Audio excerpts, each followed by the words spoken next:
Ayan, magandang hapon kung saan nandito nga po tayo ngayon sa location nga po ng bagong bayan dito sa may taas ng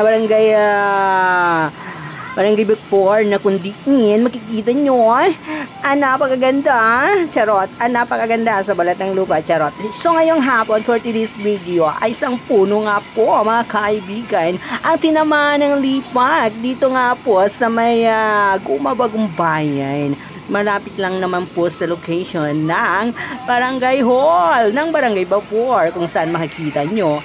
Ayan, sinasarab, saramputan na naman. Kinasaribuhan ganian puno sa lubi kundi tinamaan daw sa lipak. E perti kakusog.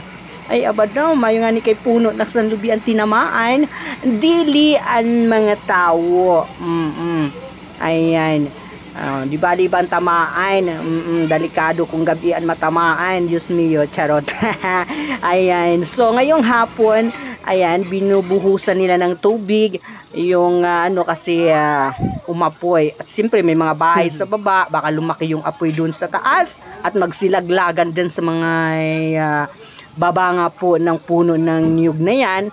Siyempre may mga bahay dyan. Ay, delikado. Para iwas na rin po sa anumang sakuna ng sunog. Kaya mag-ingat-ingat kayo ha, mga bata, mga nanay. Paalala sa inyong mga anak kapag ganitong sitwasyon, di na ako nakasarampot. Pag ganito pong sitwasyon na malakas ang kidlat at pagkulog ng ating mga kalangitan, magsitago na ang mga kabaklaan para mahimatan ang inyong kagandahan. So, amo nga ni po ining pa video naton. So, ada po mga taga city na nag-rescue man po, no, para makabulig sa aton mga kigmanghudan didi kung nanumang mangyari, no. So salamat sa inyo pag atugar sa aton pangyari po yan nakahaponanon. So dito na lang po ang kutob ang atong video mga kamari. Hanggang dito na lang po for today's video. Marami pong salamat and I go bye Mas Batinyo, charot. So yung napanood nyo po na video ngayong hapon ay ang isang puno po ng niyog, no, na tinamaan ng lipak or kidlat dito nga po sa may Purok 1 Bagumbay, Purok 2 Gumabagong Bayan sa may taasan po ng Barangay Bicfor, no. So, ngayon lang pong hapon ito nangyari yung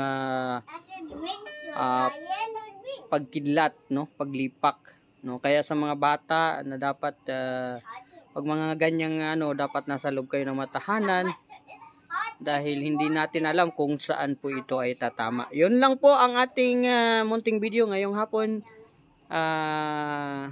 Kaunting paalala sa atin, mag-ingat tayo kung sa mga ganitong malakas at pagkulog ng ating kalangitan, no, pagkidlat. Hanggang dito na lang po. Maraming salamat.